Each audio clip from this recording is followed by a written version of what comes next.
읽겠습니다. 여호와의 영광이 나타나고 모든 육체가 그것을 함께 보리라. 이는 여호와의 입이 말씀하셨느니라. 아멘. 이사야 40장 1절부터 5절까지 본문입니다. 여호와의 영광이 나타나고 함께 보리라. 여호와의 영광이 나타나고 함께 보리라 라는 말씀의 제목입니다. 5절 나와 있습니다. 5절 말씀을 보면 여호와의 영광이 나타나고 모든 육체가 그것을 함께 보리라. 이는 여호와의 입이 말씀하셨느니라. 이렇게 증거하고 있습니다. 오늘 새벽 오실 때 놀라운 경험을 하고 계시죠? 저도 매우 특별한 경험이다 라는 생각을 하게 됐습니다. 왜냐하면 한방눈이 하늘에서 펑펑 내려서 세상을 하얗게 덮고 있었기 때문입니다.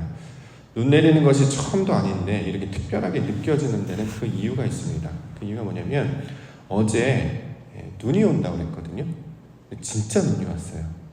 최근에 날씨가 이렇게 좀 따뜻해서 눈이 올까? 그리고 이제 요즘 일기예보가 잘 안 맞는 것 같아가지고 눈이 온다고 해도 뭐 조금 오다가 말 거니 또 왔다고는 하나 뭐 목격하는 사람은 없고 모를 수도 있고 그럴 수도 있어서 사실은 저는 크게 이렇게 기대를 안 했는데요. 내일은 눈이 올 겁니다. 많이 올 겁니다. 준비하시기 바랍니다. 그런데 새벽에 일어났더니 정말 눈이 많이 와서 그 놀랍다라는 생각을 하게 됐습니다. 성경도 이와 똑같지 않을까? 일기예보, 내일은 눈이 올 것입니다. 엄청나게 올 것입니다. 준비하십시오. 내일은 여호와의 영광이 나타날 것입니다. 엄청나게 내릴 것입니다. 여러분 준비하십시오. 그것을 목격하게 하시려고 저와 여러분들 불러주셨습니다. 자, 눈을 맞는 경험을 하다 보니까 여호와의 영광도 이와 같이 내리겠구나라는 생각을 해보게 됐는데요. 오늘 본문에 보면 여호와의 영광이 나타나고 모든 육체가 그것을 함께 볼 것이다. 이렇게 약속하고 있습니다. 자, 하나님께서 자신을 드러내셔서 보게 하신다는 거죠. 여호와의 영광이라는 말이 나왔는데요. 여호와의 영광이라는 말은 이제 카보드라는 히브리어를 사용하고 하나님께서 자신을 드러내신다, 나타내신다라는 의미로 사용하고 있습니다. 예를 들어서 빛을 우리가 어떻게 인식을 할까? 그렇죠? 빛은 광채, 그렇죠? 빛은 빛으로 먼저 드러나죠. 그 다음에 또 감지할 수 있는 게 열로 감지할 수 있고 또 하나 이제 광선, 이걸 이제 설명합니다. 그래서 빛을 감지할 때 광채라든가 또는 열이라든가 어떤 광선을 통해서 빛의 존재 또는 태양의 존재를 우리가 알 수 있는 것처럼 하나님께서도 하나님의 존재를 드러내신단 말이죠. 그 대표적인 것이 이제 바로 말씀이잖아요.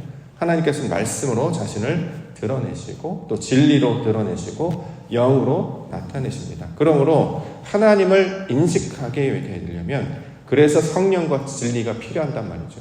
하나님께서 자신을 성령과 진리로 나타내셨기 때문에 성령과 진리를 통해서 그분을 알 수 있게 된다라는 것입니다. 그런데 오늘 본문에서 이렇게 여호와의 영광을 나타내게 될 것이고 모든 육체가 그것을 목격하게 될 것이다. 자, 이렇게 약속하고 있습니다. 우리 하나님의 살아계심, 우리 하나님의 역사하심, 우리 하나님께서 우리를 향하신 커다란 계획을 수행하고 계심을 우리로 나타나 알게 해주실 것이다. 이게 예배와 같은 말이잖아요. 이전에는 잘 감지가 되지 않았고 깨닫지 못했는데 이제 너희는 눈을 목격하는 것처럼 그렇게 하나님의 영광을 하나님을 목격하게 될 것이다 약속하고 있기 때문에 정말 그렇게 될 줄 믿습니다. 새벽에 내리는 한방눈, 그 펑펑 내리는 한방눈, 그래서 잠시 걸음도 늦춰지게 되고 잠시 자꾸 붙들어서 사진을 찍고 싶다, 이렇게 손을 만져보고 싶다, 이렇게 감촉을 이렇게 느껴보게 하고 싶은 것처럼 우리 하나님의 영광을 말씀으로 진리로 영으로 드러내실 때 우리도 그 말씀과 진리로 무장하여서 성령으로 무장하여서 그 하나님의 살아계심을 우리가 함께 목격하며 증거하는 우리 믿음의 성도님들 되기를 소망합니다. 자, 오늘 말씀으로 통해서 이제 위로하라라는 걸로 주고 있는데요. 1절. 너희 하나님이 이르시되 너희는 위로하라 내 백성을 위로하라. 자, 위로하다. 이렇게 이제 다독이다. 또 이렇게 마음을 함께 살피다. 동정을 풀다. 이런 말로 이제 많이 우리가 이제 이해를 하는 단어입니다. 위로라고 하는 것은 어떤 것이냐? 아유, 괜찮니? 힘들지? 그래, 내가 널 지지해, 응원해, 기도할게. 이 정도의 차원이 아니고 하나님의 위로는 매우 특별한 방식으로 나타납니다. 위로라는 말을 이제 풀어보면 그 안에 이제 노아의 같은 어원을 갖고 있거든요. 위로, 노아가 바로 위로의 아들이기도 했죠. 또 한 사람이 이제 바나바, 위로의 아들, 그 두 사람을 그 같은 어근을 통해서 나타난 이름이기 때문에 위로란다고 하는 것이 어떤 것인지를 이제 개념을 찾을 수 있습니다. 하나님의 아들들이 사람의 아내를 취하여서 영이 떠나가고 하는 일이 악한 것만 감당하고 있었죠. 하나님을 찾는 자도 구하는 자도 아무도 없었습니다. 근데 그 중에 한 사람이 택함을 받았어요. 그 사람이 바로 노아라고 이야기하고 창세기 6장에서는 그가 하나님께 은혜를 입었다 이렇게 이야기합니다. 은혜 입은 자구나. 모든 사람들이 각기 자기 소견에 오른 대로 악을 행하고 하나님을 찾거나 구하는 자가 없었는데 그래서 하나님 한 사람을 택하여 주셔서 그로 하나님을 알게 해주셨단 말이죠. 그래서 그가 하나님의 말씀과 동행하고 완전한 자로 함께 나아가더니 방주를 짓는 이야기를 창세기 6장에서 하고 있습니다. 하나님의 뜻을 알지 못하면 방주를 지을 수가 없고 하나님께서 재료를 공급해 주시지 아니하면 하나님께서 뜻하신 바대로 할 수가 없었습니다. 근데 노아는 말씀을 받았고 재료를 받았고 맨 마지막에 그것을 준행하는 자, 하나님의 일을 하는 자가 되었단 말이죠. 그걸 위로라고 한다는 거예요. 성경에서는. 하나님께서 우리를 어떻게 위로하셨느냐? 말씀을 듣게 하시는 게 위로예요. 세상의 것 보면 어둠밖에 없잖아요. 아무것도 안 보이잖아요. 그런데 하나님이 말씀을 부어주셔서 하나님을 찾게 하시고 구하게 하시고 그것을 바라게 하신단 말이죠. 이걸 우리 가운데 적용하면 전 예배하게 하는 게 저에게 위로가 되는 줄 믿습니다. 그래서 예배는 사람들이 모여서 올려드리는 예배가 아니고 하나님께서 우리를 베푸시는 서비스와 같은 거예요. 하나님께서 우리를 부르셔서 잔치를 벌여놓고 우리를 불러서 그 말씀 안에, 그래서 이 펑펑 내리는 한방눈 안에서 직접 맞지 아니하고 또 걱정이 되고 세상 앞으로 오늘 날이 밝으면 차가 많이 막힐 텐데 사람도 추울 텐데 어려울 텐데 라는 걱정 근심이 있지만 그럼에도 하나님이 우리와 함께 하심으로 그가 길을 내시고 그가 우리를 도와주시고 인도하시겠구나. 자, 이렇게 말씀을 붙잡고 사는 자들을 위로하다 이렇게 이야기하고 있는 것이죠. 바나바 이야기를 해볼까요? 바나바도 자신이 가지고 있는 모든 재산을 내어놓았습니다. 세상에 그렇게 하는 사람이 어디 있습니까? 물질이 제일 중요한 거 아닙니까? 자기가 가진 거 되게 중요한 거 아닙니까? 근데 얼마나 더 큰 것이 그의 마음 가운데 들어왔길래 이것은 내게 중요한 것이 아니다. 오히려 이것을 사도들의 발 앞에 다 내려놓고 오히려 사도 바울과 동행하면서 하나님의 복음을 증거하는 자로 이렇게 이 소개를 하고 있단 말이죠. 그래서 그를 가리켜서 위로의 아들이다라는 별명을 하고 있습니다. 우리는 세상의 것을 가져야 온전하거나 그것을 가져야 안심할 거라고 생각하지만 성경은 그렇지 않다는 거죠. 무엇을 가져야 되냐? 하나님을 가져야 됩니다. 하나님을 얻어야 된다. 하나님을 알아야 된다. 이것이 우리에게 있어서 가장 중요한 것이다. 그것들로 채워지게 되면 내가 소중하게 여겼던 것들을 내려놓을 수 있고 실제로 가장 중요한 가치를 발견하며 살게 되었기 때문에 이것이 진정 살아있는 자, 가치 있는 자의 모습이 될 것이다 라고 말씀하고 있습니다. 이걸 안 가르쳐주면 우리 허탄한 길로 빠질 수밖에 없었죠. 엉뚱한 것에 마음을 뺏기며 살 수밖에 없지 않았겠습니까? 그러나 하나님께서 저희를 위로하셔서 말씀을 들려주시고 그 길로 나아가게 하셔서 우리를 하나님의 백성으로 인도해 주시는 줄 믿습니다. 2절 보니까 너희는 예루살렘의 마음에 닿도록 말하며 그것에게 외치라. 그 노역의 때가 끝났고 그 죄악이 사함을 받았느니라. 그의 모든 죄로 말미암아 여호와의 손에서 벌을 배나 받았느니라 할지니 하시니라. 자, 노역의 때가 끝났대요. 어떻게 해야 하나님을 기쁘시게 할까? 또 세상에 먹고 마시고 사는 것들로 늘 힘들며 살았는데 그렇게 자기 스스로 애쓰고 수고했던 그 힘듦의 시간이 지나가서 참된 안식, 참된 평강이 우리 가운데 나타나게 될 것이다.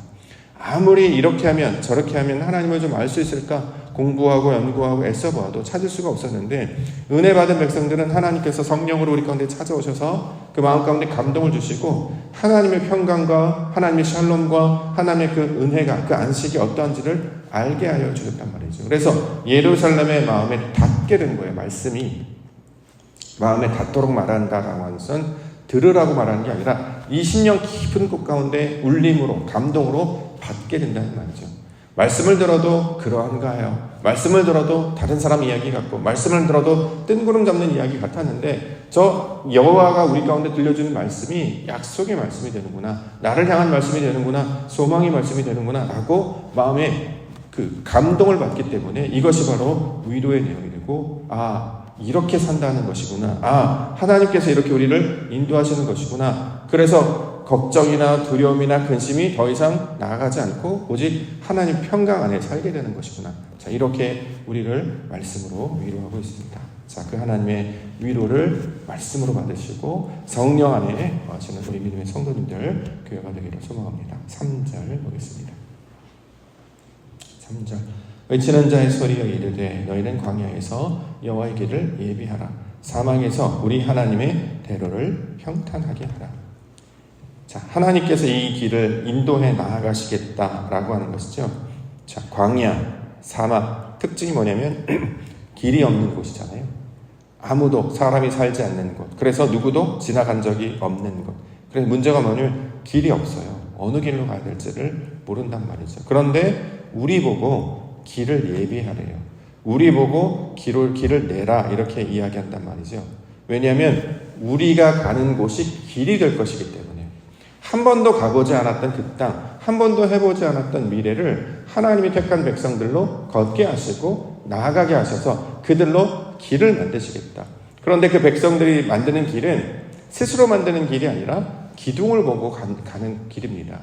구름 기둥이 있었고 불 기둥이 있었고 언약궤가 있었습니다. 이것을 따라 모세의 가르침을 따라 한 걸음 한 걸음 순종함이 나아갔을 뿐인데 뒤돌아보니 이것이 발자취가 되었고 이것이 길이 되었군요. 자, 이것을 우리 가운데 말씀하고 있다라는 것이죠. 예비하다, 준비하다 이런 말도 되겠습니다만 우리로 그 길을 나아가게 하신다라는 의미로 우리로 이 말씀을 받을 수 있을 것입니다.